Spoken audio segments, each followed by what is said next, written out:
여러분, 창세기 1장 6절로 8절 말씀을 같이 읽었습니다. 하나님께서 이 엿새 동안에 우주 만물을 만드시는 동안에 마치 추임새를 넣는 것처럼 그 말씀이 끝나고 나면, 그 행위가 끝나고 나면 주께서 보시기에 좋았더라, 보시기에 좋았더라 라고 말씀하십니다. 근데 이 둘째 날 하나님께서 보시기에 좋았더라 라고 말씀하십니까? 그런 말씀이 없습니다. 그렇죠? 왜 보시기에 좋았더라고 말씀하지 않으셨을까? 왜 이 둘째 날은 하나님께서 물과 물을 윗물과 아랫물로 찢어 쪼개시면서 궁창, 라카얌이라고 하는 궁창을 만드셨는데, 왜 이날은 이 아름답고 멋진 우주를 만드시면서 보시기에 좋았더라고 말씀하지 않으셨을까? 일단 이 주제를 가지고 오늘 새벽에 잠시 말씀을 나눌까 합니다. 여러분, 물은 어디서 어디로 흐르는 것 같습니까? 위에서 아래로, 높은 곳에서 낮은 곳으로 흐릅니까? 진짜 그럴까요? 예, 맞습니다. 근데 반만 맞습니다. 하나님께서 만드신 이 우주, 특히 이 대기와 대지 중에, 대지 사이에서, 공중에서, 그리고 땅 속에서 물은 어디서 어디로 흐를까? 물은 양방향으로 흐릅니다. 물은 양쪽으로 흐릅니다. 오늘 저녁부터 비가 온다는 말이 있죠. 여러분, 비가 올 때 물은 위에서 아래로 내려옵니다. 강이 흐릅니다. 이 물은 위에서 아래로 흐릅니다. 그런데 비가 내린 다음에 하나님께서 어떻게 하시냐면요, 물을 가느다랗게 하여 아지랭이가 피어오르게 하십니다. 물이 위로 오릅니다. 실제로 이 욥기 36장 27절에서 하나님께서 물을 가느다랗게 하여 위로 끌어올리시고, 지난번 성경에서는 끌어올리시고, 지금 성경에서는요 증발시키시고 라고 얘기되어 있습니다. 땅속에서도 마찬가지입니다. 땅속에서도요, 비가 오면 그 빗물이 밀속으로, 땅속으로 스며 들어가죠. 물이 들어가는 만큼요 물은 올라오게 되었습니다. 물은 양방향으로 흐릅니다. 근데 순서가 있습니다. 하나님께서 윗물과 아랫물로 이 둘째 날 처음에요, 하나님이 윗물과 아랫물로 찢어버리십니다. 물을 먼저 끌어올리십니다. 올라가니까 이 물이요 아래로 내려오는 거예요. 사막에서 비가 오지 않아서 농사를 못 짓는다, 뭐 이런 말 주로 많이 합니다. 그렇죠? 그래서 비가 안 오면 인공강우를 막 이렇게 발생을 시키기 위해서 난리 법석을 뜨는 것을 가끔 뉴스에서 보실 때가 있습니다. 사실 올 겨울 진짜 가물었습니다. 여러분은 잘 이 도시에 사시기 때문에 수도꼭지 틀면 바로 물이 나오는 이런 시스템에 사시기 때문에 비가 오지 않더라도 여러분은 별로 무관하실 거예요. 그런데 저같이 농사 짓는 사람 입장에서 볼 때는요, 비가 오고 안 오고가 얼마나 큰 차이가 있는지 모릅니다. 제가 내일 사진을 자세히 보여드리겠지만, 보은에서는 제가 농사를 지었습니다. 논농사, 밭농사, 그리고 양계를 했는데, 지금 이 의성에서는 무슨 짓을 하고 있냐면 개인 산 4만 5천 평을 30년 장기 임대를 했습니다. 그리고 거기다 나무를 심었습니다. 15,000그루 나무 심고 숲을 만들어가고 있는 중이었습니다. 나무를 기르고 육묘하는 과정에서 물이 정말 중요한데, 이 비가 오지 않으면요 참 난리가 납니다. 이 물은 양방향으로 흐르게 되었습니다. 근데 오늘 이 본문에서 하나님께서 윗물과 아랫물로 나누셨다라고 말씀했죠. 자, 여러분, 이 성경이 아주 복잡하고 어려운 내용 같지만요, 사실은 어찌 보면 굉장히 단순한 이야기입니다. 하나님은 같은 이야기를, 동일한 이야기를 반복적으로 점층적으로 계속 우리에게 들려주십니다. 그리고 우리에게 딱 한 가지 이야기만 하고 계십니다. 한 가지 이야기. 자, 예를 들어서 어떻게 반복적인가? 하나님께서 오늘 본문에서 우리 읽지 않았지만 이 1장 첫날에 하나님이 하신 일이 무엇이었습니까? 빛을 창조하신 일을 하십니다. 맞죠? 빛이 있으라라고 빛을 만드셨습니다. 근데 기억을 해보십시오. 이스라엘 민족이 출애굽했습니다. 출애굽하면서 비돔과 람셋을 출발하면서 제일 먼저 경험한 사건이 무엇이었습니까? 하나님께서 불기둥으로 이스라엘 민족을 이끌어 나십니다. 기억나십니까? 불기둥이 등장합니다. 맞죠? 자, 여러분, 성막으로 들어가 보시겠습니까? 성전으로 들어가 보시겠습니까? 이 성막과 성전에 휘장을 지나 문을 열고 딱 들어가면 제일 먼저 만나는 것이 무엇이었습니까? 번제단이었습니다. 그렇죠? 이 번제단에 늘 불꽃이 타오릅니다. 그리고 거기서요 연기가 납니다. 짐승들이 태움을 받습니다. 불꽃이 피고 뭔가가 태워지는, 이때 뭐가 보입니까? 불꽃이 보이죠. 불이 보이죠. 똑같은 빛, 불의 이야기가 계속되고 있는 걸 보게 됩니다. 여러분, 요한복음은요 1장에 들어가서 21절까지 2장 11절까지 쭉 보시면요 날들의 이야기가 나와요. 첫째 날, 이튿날, 이튿날 이렇게 날들이 나오는데, 이 요한복음의 첫째 날 이야기가 무엇이었습니까? 참빛, 곧 세상에 와서 비추는 빛이시나니 이 빛이 곧 사람들의 생명이라 라고 말씀하십니다. 빛에 대한 이야기를 하고 있습니다. 여러분, 이 빛의 이야기를 하시다가 요한계시록에 가서 보시면 이 빛들로 어떻게 됩니까? 온 우주 만물이 하나님께서 새롭게 창조하시면서 새 하늘과 새 땅이 드러납니다. 그리고 그 나라는 새 예루살렘은 어떤 곳이었습니까? 이런 인공의 빛이 필요 없는 하나님의 대오 독사, 하나님의 영광의 빛으로 충만한 땅이 새 예루살렘이었습니다. 빛들로 끈신하고 있는 것을 보게 됩니다. 둘째 날 주님이 물을 만드시죠. 이 물을 둘째 날 윗물과 아랫물로 나누셨다, 물의 이야기가 나왔습니다. 근데 자, 다시 한번 기억을 떠올려 보십시오. 하나님의 불기둥이 이스라엘 민족을 끌어내신 다음에 이 출애굽의 두 번째 사건이 무엇이었습니까? 홍해 바다 사건입니다. 물 이야기가 나옵니다. 맞죠? 물 이야기가 나왔어요. 그리고 성막으로 들어가 보십시오. 이 성막과 성전에 들어가는 순간에 번제단을 딱 지나면 그 다음에 바로 만나는 것이 무엇이었습니까? 물두멍이었어요. 물두멍. 물이 가득 찬, 저는 이 아침에 이걸 보면서 이게 물두멍인가? 이렇게 생각이 들었어요. 여러분, 물두멍이 거대한 바다라고 표현하고 있는 이 물두멍이 그 앞에 있었습니다. 성막에서 일하는 레위 이자들의 손걸로 만들어진 물두멍이 놓여져 있었죠. 거기에 손을 씻고 제사장들이 그 몸을 정결케 하는 일이 있었습니다. 똑같이 물에 대한 이야기가 나옵니다. 자, 그런데 여러분, 요한복음에 가보십시오. 이튿날라고 말씀하시면서 어떤 이야기가 나옵니까? 주님께서 세례 사건이 거기에 등장합니다.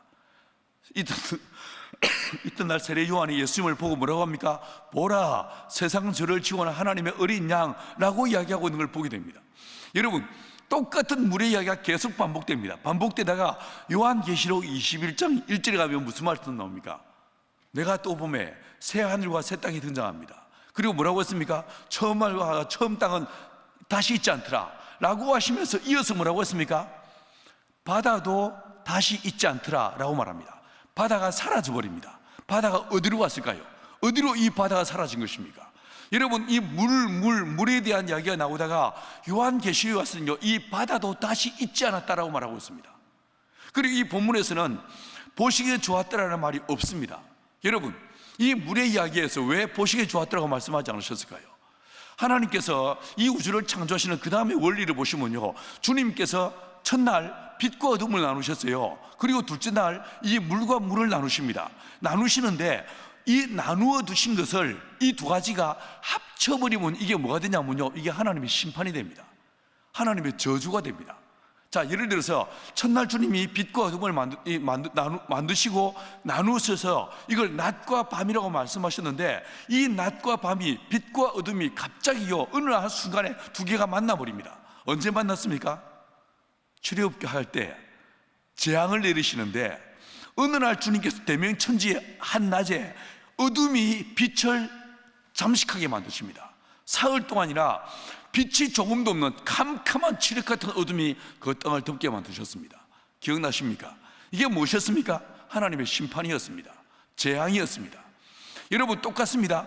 오늘 이 본문에서 주님께서 물과 물을 나누셨는데 이 물이요 만나는 순간에 이게 뭐가 됩니까? 하나님의 심판이 되어버려요. 심판이 되어버려요. 언제 그런 일이 있었습니까? 노아 홍수 때였습니다. 기억나시죠? 사랑하는 여러분, 하나님께서 사람을 만드셨습니다. 보시기에 심히 좋았더라라고 했습니다. 근데 창세기 6장은 뭐라고 했습니까? 이 사람이 타락하여 어렸을 때부터 그 생각이 악하였다라고 했습니다. 그리고 주님 뭐라고 하십니까? 사람 지으셨음을 한탄하십니다. 후회하십니다. 그래서 주님이 고통스러워 하시다가 주님 어떻게 하기로 작정하십니까? 내가 이 사람들을 죽여버리라 라고 작정하십니다. 왜요? 타락해서 하나님도 어찌하실 수 없는 상황에서 물로 사람을 심판하리라고 작정해 버리십니다. 그렇죠? 그리고 그 중에서 하나님이 한 사람을 불러내셨습니다. 누구였습니까? 노아였습니다. 이 노아를 불러내시는데 창세기 6장 9절은 뭐라고 하냐면 이 노아는 당대 의인이었다, 그리고 완전한 자였다라고 했습니다. 여러분, 성경은요 이 노아에 대해서 말하기를 그는 완전한 자였다, 그리고 그는요 당대 의인이었다라고 말했습니다. 노아가 진짜 의인이었습니까? 노아가 진짜 완벽한 자였습니까? 여러분은 어떻게 생각하십니까? 제가 볼 때 노아는 결코 그런 사람이 아니었습니다. 여러분, 노아 당시의 사람들에 대해서 예수님께서 누가복음 17장 27절에서 뭐라고 말씀하시냐면, 노아 때의 사람들이 먹고 마시고 장가가고 시집갔다, 이 네 가지 행위로 우리에게 들려주고 계십니다. 자, 먹고 마셨다라고 했죠. 뭘 마셨을까요? 아메리카노? 아니면 오렌지 주스? 뭘 마셨을까요? 술 마셨겠죠. 술 먹고 허랑방탕해서 그 정욕을 따라 음란히 극에 달하는 모습이 창세기 6장에 기록된 걸 보게 됩니다. 여러분, 술 마셨을 거예요. 근데 노아가 방주에서 나오자마자 제일 먼저 한 일이 무엇입니까? 이 창세기 9장 20절에서 노아가 뭘 합니까? 포도나무를 심었다라고 했습니다. 그리고 이어서 말하기를 포도주를 만들어서 마셨다라고 말했어요. 근데요, 우리말에서는 정관사가 등장하지 않는데 히브리어 성경에서는 그 포도주를 라고 이야기하고 있어요. 노아가 늘 즐겨 마시던 그 포도주란 말이죠. 이 노아가 포도주 마시고 뭐 합니까? 이 사람이 아랫돌이 벗고 난리가 났습니다. 난리가. 기억나십니까? 그리고 그 이 술 깨고 난 다음에 이튿날 그 아들 함을 향해서 악담 이루 말할 수 없는 악담을 쏟아붓고 있는 것을 보게 됩니다. 기억나십니까? 저는 이 노아의 모습을, 그 창세기 9장에 나와 있는 노아의 모습 보면 누가 떠오르냐면요, 우리 아버지가 떠오릅니다. 지금은 달라지셨지만 그 옛날 저희 아버지 안에는요 한이 있으셨어요. 술만 드시면 아들들, 새 아들 무릎 꿇고 앉혀놓고 햇말도 하고 햇말도 하면서 얼마나 정말 닥달하고, 너무 다리가 저려서 아파서 약간만 움직이면 이 자식이 어디 아버지 이야기하는데 하면서 막 여지없이 귓방망이를 날리시던 저희 아버지 모습이 떠오릅니다. 여러분, 노아요 술 마시던 사람이었어요. 술 먹고 고주망태가 되어서 아들 향해서 저주와 악담을 쏟아놓는 사람이 이게 노아였습니다. 그런데 이 노아를 뭐라고 했습니까? 그는 당대 의인이었다, 완전한 자였다 라고 말했어요. 여러분, 이 노아 방주 바깥에서 물에 빠져 죽는 인간들하고요, 이 노아 방주 안에서 이 살림을 받는 노아하고 아무 차이가 없더란 거예요. 아무 차이가 없더란 거예요. 그런데 이 노아를요 당대 의인이었다, 완전한 자였다 라고 했어요. 이게 무슨 의미일까요? 왜 그랬을까요? 여러분, 6장 8절에서 성경은 뭐라고 했냐면, 노아는 하나님께 은혜를 입었다라고 이야기했습니다. 하나님의 은혜가 이 노아를요 의인되게 하시고 이 노아를 완전한 자로 만드시더란 거예요. 어떤 은혜가 노아에게 임했습니까? 여러분, 창세기 7장 1절에서 보시면요, 방주가 다 만들어졌습니다. 이 방주가 다 만들어지고 난 다음에 주님께서 뭐라고 하십니까? 노아야, 너와 내 가족은 방주로 들어가라 라고 명령하십니다. 근데 이 말을요 영어로 하면 어떻게 되겠습니까? Go into the ark라고 하겠죠.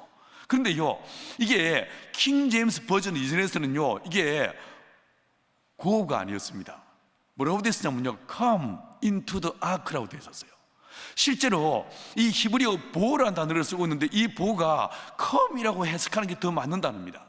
사랑하는 여러분, 하나님께서 go into the ark 할 때 하나님은 어디 계십니까? 방주 안에 계십니까? 밖에 계십니까? 밖에 계시죠. go, 들어와, 이 말 아닙니까? 근데 하나님께서 come into the ark라고 할 때 하나님은 어디 계신 겁니까? 하나님 방주 안에 계신 거죠. 아니, 하나님의 방주가 되시는 거예요. 하나님의 방주가 되셔서 노아를 어떻게 합니까? 그냥 끌어안아 버리시는 거예요. 와라 끌어안아 버리신 거예요. 끌어안아 버리시고 하나님께서 방주가 되셔서 노아를 품으신 다음에 노아가 맞아야 될 모든 저주의 빗물을 어떻게 하십니까? 대신 맞으시는 거예요. 대신 맞으신 거예요. 이 하나님께서 방주의 모습으로 나타나시고 노아를 대신 품에 안으시고 끌어안으시고 노아가 맞아야 될 방주 바깥에서 물에 빠져 죽는 그 수많은 사람들처럼 노아도 물에 빠져 죽어 마땅한 인간이었는데, 노아가 맞아야 될 모든 저주의 빗물을 누가 맞으십니까? 방주가 되신 하나님이 대신 맞아주시더란 거예요.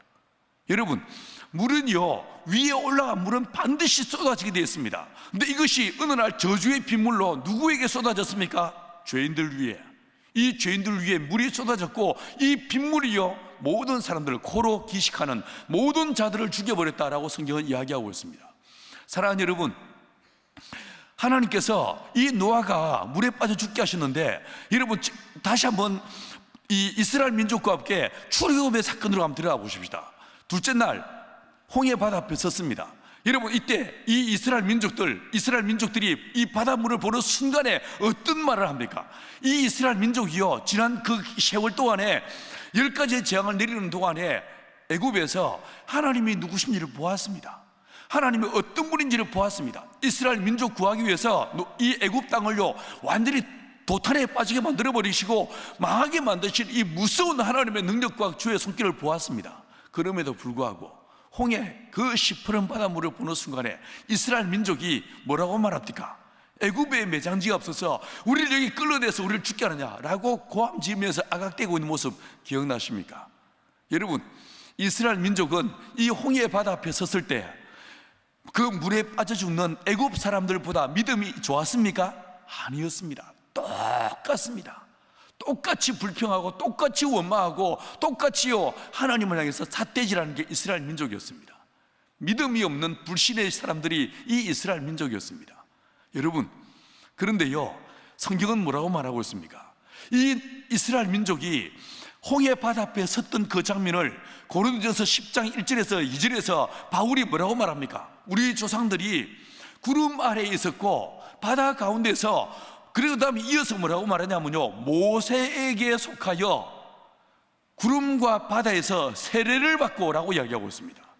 여러분, 노아 때는요 하나님께서 어떤 모습으로 나타나셨습니까? 방주의 모습으로 오셨습니다.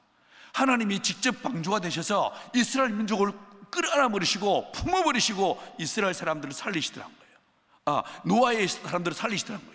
그런데 이 홍해 앞에서는 하나님께서 어떤 모습으로 등장하십니까? 사람의 모습으로 등장하십니다. 그리고요 이 노아 때의 방주의 모습처럼 하나님께서 모세의 모습으로 등장하신 다음에 온 이스라엘 민족이 모세에게 속하여 구름과 바다에서 세례를 받았다라고 이야기하고 계십니다. 사랑하는 여러분, 하나님께서 사람이 되셔서 대신 빠지는 거예요. 대신 빠지시는 거예요. 대신 빠지시고 밤새도록 동풍이 불게 하사 이 물이 쪼개지게 하시고 마른 땅이 드러나게 하시고 그 물을 하나님께서 마른 땅 위로 이스라엘 민족이 건너가게 만드셨습니다. 여러분, 둘째 날 하나님께서 어떻게 했습니까? 물을 윗물과 아랫물로 찢어버리셨죠. 셋째 날 주님 어떻게 하십니까? 하나님께서 이 물을요 옆으로 찢어버리십니다. 기억나십니까? 둘째 날은 하나님이 물을 위아래로 수직으로 찢으시고, 그 다음에 셋째 날은요 물을 옆으로 찢어가지고 물 사이에서 묻히 들어가게 하십니다. 그렇죠? 자, 다시 한번 제 손을 보십시오. 하나님이 둘째 날은 윗물과 아랫물로 찢으셨어요. 그 다음에 세 번째 날은요 물을 옆으로 찢어버리십니다. 자, 내 손에서 뭐가 보였습니까? 십자가 보이죠? 예, 맞습니다. 주님은 이 물을 찢으시는 이 사건을 통하여서 뭘 하고 계시냐면 십자가를 이야기하고 계신 거예요. 여러분, 이 물을 찢어버리신 다음에 물을 찢어버리시고 그 찢어버린 그 물 사이에서 묻히 마른 땅이 드러나게 하시고 이 마른 땅에 온갖 생명체로 가득 차게 만드십니다.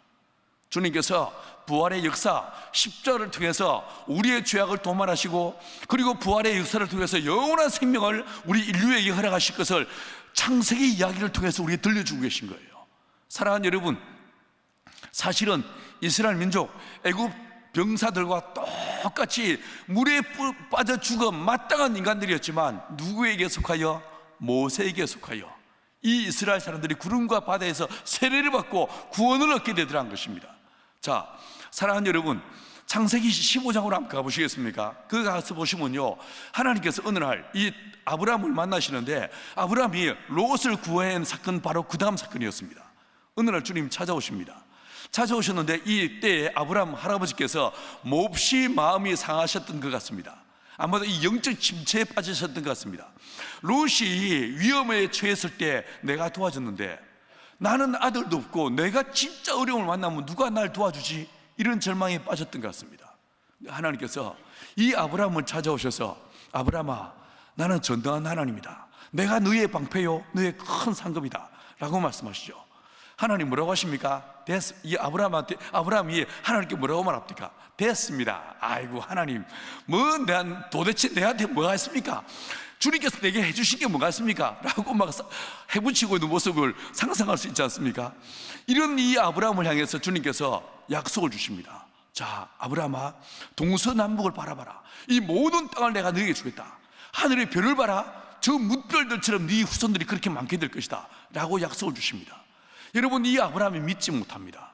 못하니까 하나님께서 너 3년 된 암소, 그리고 이 암염소, 그리고 비둘기 가져와라 라고 말씀하신 다음에 이 비둘기를 제외하고 짐승들을 어떻게 합니까? 반으로 딱 쪼갭니다.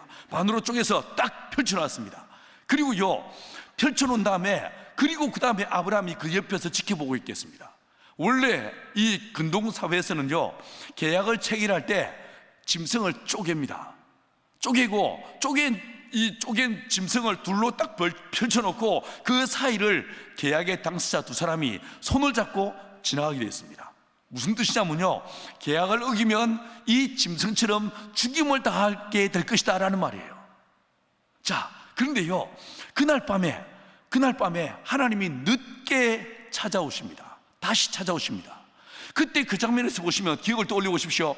아브라함이 깜빡 잠이 들었습니다. 근데 뭐가 보였습니까? 연기 나는 풀무가 보였다고 했어요. 불꽃이 보였습니다. 자, 이 창세기를 처음 읽었던 사람들은 누구였습니까? 광야에 있던 이스라엘 민족이었을 거예요. 그렇죠? 광야에서 이 모세가 쓴 창세기를 처음 읽은 사람은 광야에 있던 이스라엘 민족이었을 거예요. 그들이 매일 보는 것이 무엇입니까? 하나님의 불기둥이 밤마다 그들을 인도하십니다. 하나님의 구름 기둥이 이스라엘 민족을 보호해 주십니다.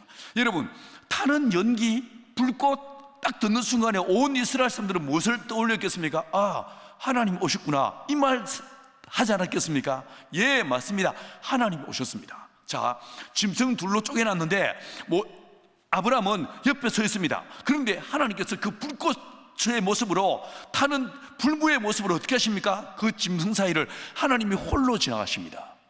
원래는 어때야 됩니까? 하나님께서 아브라함과 함께 지나가야 됩니다. 근데 아브라함은 옆에 멀찌감치 떨어져 있게 하고 하나님이 홀로 지나가십니다. 이게 무슨 뜻입니까? 여러분, 계약을 체결하는데 누가 지나가십니까? 하나님이 홀로 지나가십니다. 이게 무슨 뜻이겠습니까? 내가 죽는다. 사람을 위해서, 언약을 지키기 위해서 내가 이 짐승과 같이 죽임을 당하게 될 거야 라고 말씀하고 계신 거예요. 22장으로 가보시겠습니까? 22장에서 보시면 하나님이 어느 날 다시 이 아브라함을 찾아오셨습니다. 그리고 뭐라고 하십니까? 네 독자, 네 아들, 네 사랑하는 아들 독자 이삭을 내가 지시할 땅으로 가서 번제로 바치라고 말씀했습니다. 하나님이 이 말씀을 하시니까 아브라함이 그대로 순종합니다. 어떻게 합니까? 아들 데리고 멀리 모리아 산 사흘길을 걸어갑니다. 근데 가고 있는데 가다가 7절에서 기억나십니까? 여러분, 이삭이 뭐라고 말합니까? 아버지여, 번제에 쓸 나무와 불은 여기 있는데 어린 양은 어디 있습니까? 라고 아브라함에게 이삭이 질문했습니다. 그런데 8절에서 아브라함이 뭐라고 대답합니까? 번제에 쓸 어린 양은 하나님이 자기를 위하여 준비하실 것이다 라고 아브라함이 이야기했습니다. 근데요, 자기를 위하여라고 우리말에 되어 있지만 이걸 히브리어로 읽어보시면요, 위하여라는 말이 없습니다. 이 히브리어는 어떻게 읽어야 되냐면 하나님이 자기를 준비하실 것이다 라는 말입니다. 여러분, 죄는 누가 지었습니까? 우리가 지었습니다. 근데 누가 죽으시더라고요? 하나님께서 당신의 몸을 십자가에서 쪼개시겠다는 약속을 이렇게 하고 있는 거예요. 아브라함은 그 100년의 세월 속에서 하나님과 동행하는 그 25년의 생활 속에서요, 하나님의 거룩한 계시와 묵시를 깨달아 알게 된 거예요. 죄는 우리가 지었는데 하나님께서 노아의 방주가 돼서 노아를 끌어안았던 것처럼 이스라엘 민족, 물에 빠져 죽을 수밖에 없는 이스라엘 민족을 위해서 하나님께서 모세의 모습으로 온 이스라엘 민족을 품었던 것처럼 하나님께서 사람이 되어 이 땅에 오시고 그 예수께서 우리의 죄와 허물을 위해서 대신 십자가에 못 박혀 피를 죽게 될 것을 주님은 아브라함은 알았던 거예요. 자기를 위해 준비하실 것이다. 이 사건 이후에 뭐가 어떤 자가 있습니까? 아브라함이 이삭을 데리고 번제에 쓸 나무를 단을 쌓고 거기에 딱 칼로 찔러 죽이려고 하는 순간에 하나님께서 아브라함을 부르셨습니다. 아브라함아, 아브라함아 부르셨습니다. 그리고 어떻게 했습니까? 눈을 들어보니 어린 한 양이 있었다. 순양이 있었다. 그 순양을 데리다가 이 아브라함이 번제로 바칩니다. 사랑하는 여러분, 여호와 이레, 이 말은 무슨 뜻이겠습니까? 우리는요, 뭔가 내가 부족해서 실수로 뭔가 준비하지 않았을 때 하나님이 채워주셨다, 이런 느낌으로 여호와 이레라는 말을 쓰기를 좋아합니다. 그런데요, 여호와 이레, 이건 무슨 뜻이겠습니까? 하나님께서 당신을 준비하시겠다는 거예요. 하나님께서 성육신하신 그 아들을 이 땅에 보내시고 그 아들이 우리의 죄와 허물을 위해서 십자가에 못 박아 피 흘려 죽게 될 것을 여호와 이레라는 말로 표현하고 있는 거예요. 사랑하는 여러분, 물에 빠지면 다 죽습니다. 그런데 이 하나님께서 방주의 모습으로 노아를 품고 하나님께서 모세의 모습으로 이스라엘 민족을 품으셔서 그 물 가운데서 건져내시더라는 거예요. 여러분, 이 물이 위로 올라간 물은 반드시 쏟아지는데 어느 한 순간에 쏟아집니다. 어디서 쏟아집니까? 십자가에 예수가 달리십니다. 십자가에 달리신 예수, 여러분, 예수님께서요 세례 받으셨죠. 세례 받으시는데 한번 마태복음에서 주님께서 세례 요한과 대화하시는 장면을 기억해 보십시오. 뭐라고 말했습니까? 어느 날 세례 요한이 세례를 베푸는데 이 세례 요한의 세례는 어떤 세례였습니까? 죄 사함을 얻게 하는 회개의 세례였습니다. 자, 상상을 해보시면 이 세례 요한이 세례를 베푸는데 수많은 이스라엘 민족이 나왔습니다. 그리고 어떻게 했습니까? 물속에 들어갔다가 세례받고 그리고 일어서서 평안히 가라, 평안히 와라 돌려보냅니다. 여러분, 구약적 전통을 따라서 이 말씀을 다시 한번 생각해 보십시다. 물에 들어갔다 나오면 우리의 죄가 용서함 받습니까? 어떻습니까? 아닙니다. 성경은 말씀하시기를 피 흘림이 없은즉 죄 사함이 없다라고 말씀하셨습니다. 그러지 않습니까? 반드시 피가 뿌려져야만, 피가 흘려져야만 우리 죄가 용서함 받을 수 있습니다. 그런데 이 세례 요한은 사람을요 물속에 푹 담갔다가 끄집어낸 다음에 평안히 가라 이렇게 말할 뿐이었습니다. 자, 드디어 예수가 오셨습니다. 이 예수를 보자마자 세례 요한이 뭐라고 말합니까? 내가 당신께 가야 되는데 당신 내게 오시나이까? 라고 이야기하고 있습니다. 이때 주님이 뭐라고 말씀하십니까? 이제 허락하라, 우리가 이로써 모든 의를 이루는 것이 합당하니라 라고 말씀하십니다. 이게 무슨 뜻일까요? 상상을 해보시면요, 이 세례 요한은 세례를 베풀면서 그 옆에 거대한 상자를 갖고 있었을 거예요. 이 상자에다가 사람들이 고백하는 모든 죄를 담아두었을 것입니다. 자, 죄가 차곡차곡 쌓였습니다. 근데 누가 왔습니까? 예수가 왔습니다. 이 예수가 오시는데 이 예수님은 왜 오셨습니까? 세례 요한의 세례는 죄의 사함을 받게 하는 회개의 세례였어요. 죄인들만 받을 수 있는 세례였습니다. 근데 우리 예수님 죄가 있습니까? 없습니까? 없으십니다. 근데 그 예수가 왜 오셨습니까? 여러분, 이튿날 세례 요한이 예수님을 보고 뭐라고 했습니까?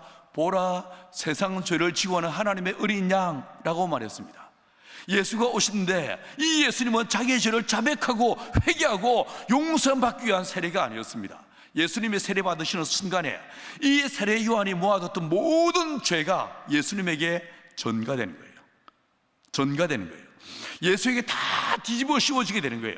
마치 레위기 16장에서의 대속죄의 어린 양과 같이 모든 죄가, 세례 요한이 모아뒀던 모든 인류의 죄가 이 예수님에게 세례 요한을 통하여 뒤집어 씌워지게 되는 거예요. 그래서 이 예수님을 보고 이튿날 뭐라고 했다고요? 보라, 세상 죄를 지고 하는 하나님의 어린 양이라고 말하더란 거예요. 이 세례 사건 이후에 예수님은 그 모든 죄를 짊어지고 어디를 향해 나가시는 것입니까? 십자가를 향해서 나가시는 거예요. 그리고 주님께서 십자가 높이 매달리신 거예요. 여러분, 신명기 21장 23절에 뭐라고 말씀하십니까? 누구든지 나무에 달린 자는 저주를 받은 자라고 얘기했습니다. 예수님이 저주를 받을 이유가 있습니까? 예수님이 죄가 있었습니까? 전혀 없는 분이었습니다. 그런데 누구의 죄 때문에? 우리의 죄, 저와 여러분의 죄, 우리 시대의 죄, 우리 민족의 죄, 우리 인류의 죄를 대신 짊어지고 주님이 십자가에 높이 매달리시는 거예요.